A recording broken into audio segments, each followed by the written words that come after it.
7 नवंबर 2011 से Parbhani depot में और 27 नवंबर से उससे पहले से भी जो आंदोलन पूरे महाराष्ट्र में एसटी महामंडल का जो चल रहा है कि महाराष्ट्र सरकार में विलीनीकरण किया जाए, महाराष्ट्र सरकार के अधीन एसटी महामंडल को लिया जाए। ये प्रमुख मांग जो है, इस मांग को लेकर पूरे महाराष्ट्र के लगभग 80,000 से ज़्यादा कर्मचारी, ड्राइवर, कंडक्टर ये पूरे महाराष्ट्र में आंदोलन पर है और ये जब तक पीछे नहीं हटेंगे, जब तक इनकी मांगें पूरी नहीं होगी। हमारे साथ परभनी एसटी महामंडल के जोशी साहब है, कंडक्टर है, उनसे बात करते हैं कि ये आंदोलन कब तक चलेगा और जो अफवाहें इन दिनों परभनी शहर में और पूरे ज़िले में चल रही है कि बसेस चालू हो गई है, उसमें क्या सच्चाई है, वो भी उनसे बात करते हैं। हमारे साथ अभय जोशी साहब है जो परभनी एसटी महामंडल में कंडक्टर है, इतनी सेवा वो कर चुके हैं और अब उनको उन पर जो परेशानी आई हुई है और पूरे कर्मचारियों पर कि विलीनीकरण अगर होगा तो कहीं ना कहीं एक सेफ तमाम कर्मचारियों के लिए होगा और अच्छी सेवा भी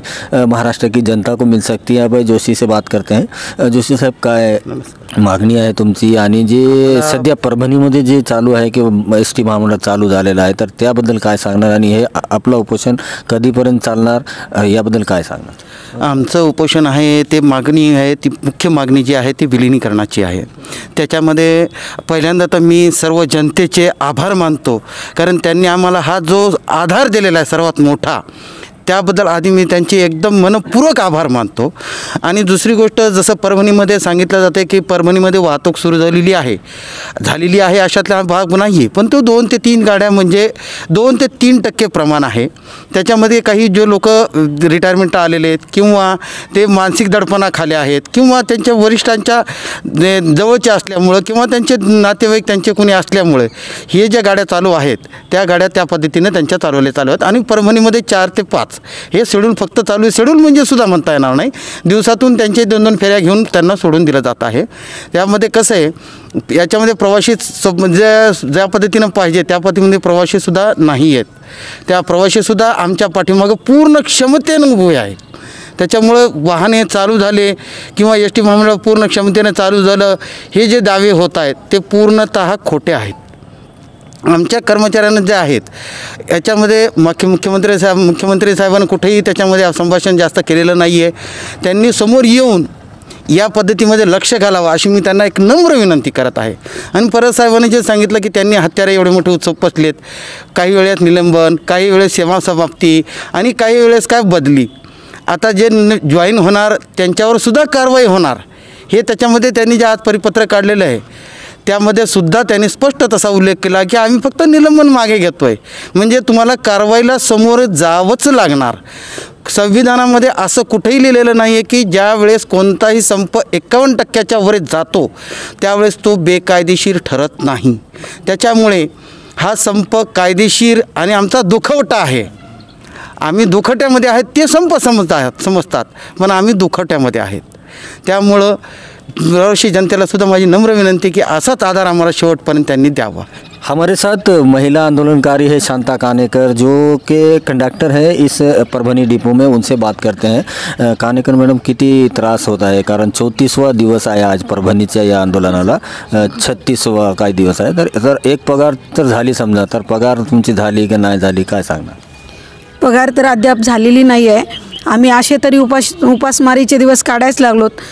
काही लोकांचे दवाखाने चालू आहेत, काही लोकांचे आईवडील वयस्कर असल्यामुळं त्यांना दवाखाने चालू आहेत आणि मुलांचं शिक्षण, आता शाळा सुरू झाल्यामुळं मुलांची परेशानी चालूच आहे आणि अत्यंत हालाकीचे दिवस आम्ही सर्व एस टी कर्मचारी अख्ख्या महाराष्ट्रातून काढत आहोत।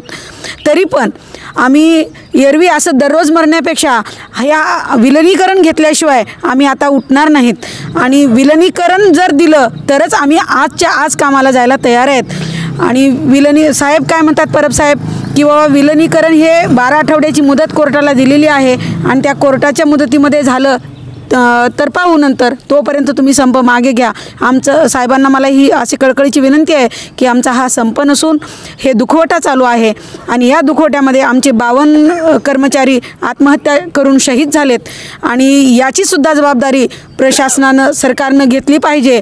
आणि आता सध्या लेखी आश्वासन मिळालं तर तुम्ही, लेखी जर आश्वासन मिळालं आम्हाला तर आम्ही आत्ता कामावर जायला तयार आहेत।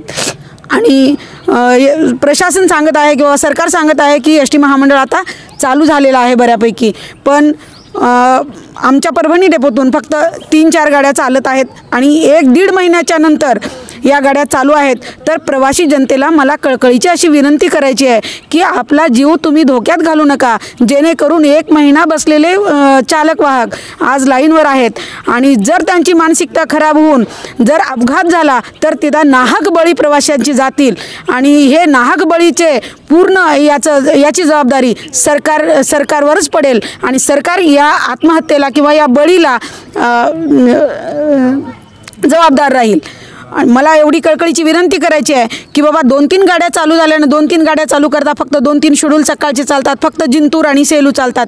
मग औरंगाबादला जाणारे लोक कशाने जायचे, पुण्याला नांदेड, परभणी, हिंगोली लोक कशाने जायचे आणि लोक भरमसाठ प्रवासी येतात आणि प्रशासन जीपा आणून मधात बसस्टँडमध्ये लावून त्या जीपमध्ये गच्च असे बसून प्रवाशाला पाठवून देतात. प्रवाशाचा जीव सध्या हे प्रशासन आणि सरकार धोक्यात घालत आहे आणि एस टी कर्मचाऱ्यावर जे दिवस आणलेत आणि प्रवाशावर जे हे दिवस आणलेत याची सर्वस्वी जबाबदारी ही सरकारवरच आहे आणि सरकारने लवकरात लवकर याच्यावर तोडगा काढावा. अन्यथा शेतकऱ्याचं जसं 12 महिने आंदोलन सुरू होतं तसं आम्ही 12 वर्ष बसायला तयार आहेत, पण विलिनीकरण झाल्याशिवाय आम्ही उठणार नाही. विलिनीकरणाचा मुद्दा जर आज सरकारने लिहून दिला की तुमचं विलिनीकरण वर्षानं करू, तरी सुद्धा लेखी जर दिलं तर आम्ही आज कामावर जायला तयार आहेत. एवढीच माझी कळकळीची विनंती या सरकारला आहे. हमारे साथ दूसरे आंदोलनकारी है, शेख कलीम साहब है, ड्राइवर है और पिछले 9 सालों से वो सेवा दे रहे हैं परभनी डिपो में. उनसे बात करते हैं. कलीम साहब, कैसे इस आंदोलन का असर हो रहा है आप पर, आपके परिवार पर, क्योंकि लगभग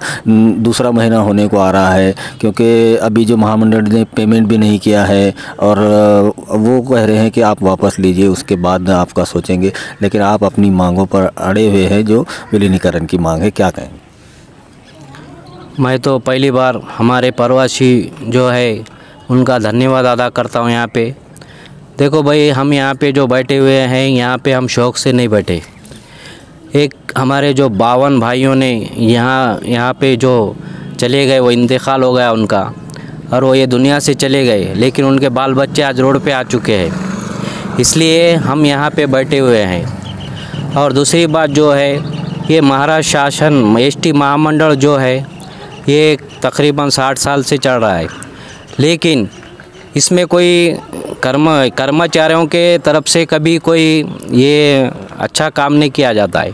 कभी भी हमारा जब भी कोई ये आता है करार, तो हमको कोई तो भी भूला फसला कर देकर हमारे संगठनों की तरफ से थोड़ा बहुत देकर टुकड़ा डालकर उठा दिया जाता है.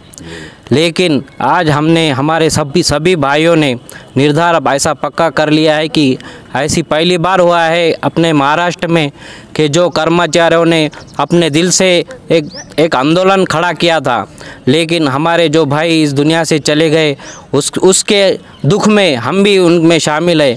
और हमारी सरकार से यही मांगनी है कि हमारा एक तो विलीनीकरण होए, नहीं तो हम कोई भी कदम तक हटने वाले नहीं है.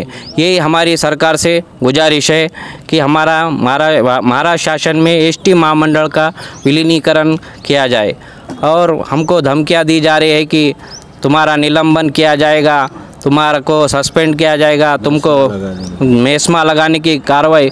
अरे भाई, जब लोग मरने को नहीं डर रहे हैं तो ये मेस्मा, ये निलंबन, ये बदली, इस पे क्या डरना है? कोई डरने की बात नहीं है.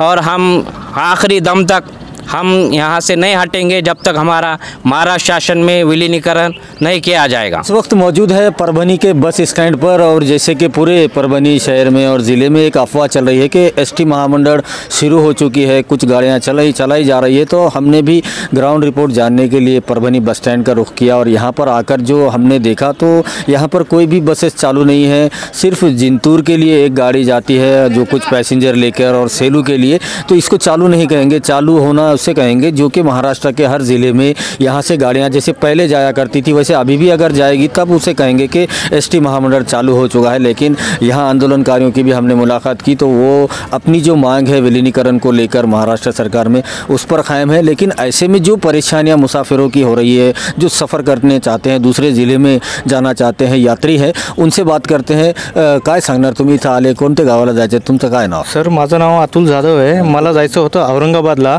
आणि मी बऱ्याचशा माध्यमामध्ये पेपरमध्ये ऐकलं की गाड्या सुरू झालेल्या आहेत। मग मी घरून इथे निघालो प्रवासाकरता तर मला इथं आलो, मी चौकशी कक्ष मला लॉक दिसलं आणि इकडं इकडं आलो आणि फक्त 1 ते 2 गाड्या, ते पण उगं कुठंतरी नाही का एक छोटं शेलू पाथरी असं काहीतरी चालते इथे। आणि टी व्हीला सांगण्यात आलं की बऱ्याचशा गाड्या चालू झाल्या, आता 18-19 हजार कर्मचारी जॉईन झालेले आहेत। मग आम्ही पण असा गेस लावला की इतके जर कर्मचारी जर जॉईन झाले तर यांच्या 10 ते 40 असं गाड्या पूर्ण चालू झाल्या असतील ह्या हिशोबाने मी इथे आलो। पैसे खर्चून खूप दुरून आलो मी इथे खेड्याहून, तर मला इथं आलं तर मला बसच चालू दिसलेले नाही आणि इकडे तिकडे विचारलं गेलं तर सगळे लोक उडाउडीचं उत्तर देत आहेत, हे चालू नाही ते चालू नाही। मग माध्यमाशी तुम्ही जे बोलताय ते खोटं बोलताय का? काय परिवहन मंत्रालय आणि परिवहन मंत्री महाराष्ट्र सरकार हे लोकांचे करत आहे सर? आता हे जे टी व्हीमध्ये बातम्या देणारे हे सगळे गव्हर्नमेंटकडून, हे परिवहन मंत्री ह्यांच्याकडूनच बातम्या घेऊन देत असतील ना, तर ह्याच्यासाठी गव्हर्नमेंटच रिस्पॉन्सिबल आहे सर। हे सगळे आमचे जे प्रॉब्लेम आहेत, काय सांगणार सरकार? शासनाला माझी एकच विनंती आहे की ह्यांची जी काही मागणी आहे विलिनीकरणाची ती त्यांना देऊन द्यायला पाहिजे। का तर आज दुसऱ्या सेक्टरमध्ये एवढ्या सॅलरीज येतात ह्या लोकांना, त्यांच्या म्हणजे कंपॅरिझन जर केलं तर त्यांच्या ह्यांच्यामध्ये जमीन आसमानचा फरक आहे। आणि ह्यांना इतके कष्ट करून जर ह्यांचा मोबदला जर मिळत नसेल, हे ह्यांच्या हक्कासाठी लढत आहेत। माझी एवढीच विनंती आहे अनिल परब साहेबांना आणि मुख्यमंत्री उद्धव ठाकरे साहेबांना की ह्यांनी महामंडळाचे जे कर्मचारी आहेत, जे उपोषणा दुखवट्यासाठी जे बसलेले आहेत, त्यांच्या मागण्या त्यांनी लवकरात लवकर पूर्ण करावा। व आम्हाला प्रवाशांना खूप त्याचा त्रास होतो दैनंदिन कामासाठी, पण आम्ही कामावरती वेळेवर पोहोचू शकत नाही आहे। प्रायव्हेट वाहनानं गेलं तर आवाचे सवा पैसेही द्यावं लागतात आणि तिथे आम्हाला नाही का गाडी नाही भरत, जोपर्यंत नाही भरत तोपर्यंत आम्हाला 2-2 घंटे स्टॉपवरतीही बसून ठेवतात गाडीमध्ये। त्यामुळे खूप त्रास होतो आम्हाला। लवकरात लवकर शासनाने यांची दखल घेऊन ह्यांच्या मागण्या पूर्ण कराव्यात, म्हणजे त्यांच्यातही आनंदाचं वातावरण राहील आणि आमच्यातही राहील। त्यांचे घरं चालतील आणि आमचेही चालतील व्यवस्थित काम केल्यावरती। हमारे साथ दूसरे और एक प्रवासी है जो यहाँ से जाने के लिए आए हैं, दूसरे कहीं जाना होगा उन्हें, उनसे पूछते हैं तुम्ही कोणत्या गावाला जाण्यासाठी आले होते, काय सांगत, काय नाव काय तुमचं? माझं नंदकुमार गोविंदराव शिंदे, बाबळीहून आलेला आहे आणि मला औरंगाबादला जायचं होतं। मग इथं तुम्हाला माहीत नाही का? इथं गाड्या चालू आहेत, पेपरला बघितलं, टी व्हीवर बघितलं, गाड्या चालू झालेल्या आहेत। आतापर्यंत इकडे एकही गाडी दिसणार, फक्त शेलू गाडी एक दिसलेली आहे मला। तर आपल्याला शेलूला जायचं नाही, आपल्याला फक्त आता प्रायव्हेटमध्ये जायचं। हिंगोलीचं 100 रुपये तिकीट आहे तर 400 रुपये तिकीट द्या म्हणते प्रायव्हेट वाहनाची, ही पोम चालू आहे। सरकारने ह्याच्यावर ताबडतोब निर्णय घ्यावा आणि जनतेचं बी चांगलं होईल आणि सरकारचं बी आणि कर्मचाऱ्याचं बी, त्यांच्यावर बी भिकाची पाळी आलेली आहे। आणि सरकारने, तुम्ही मंत्री जे आहेत त्यांनी असं वादा केलेला आहे की आमचं आघाडीचं सरकार आल्याच्या नंतर आम्ही कोणत्याही हे मोर्चे काढायचं काम पडणार नाही। हे मी रोजच बघतो आणि त्यांनी त्याच्याबरोबर वागलेले नाहीत, आता तरी त्यांनी ध्यान धरावं।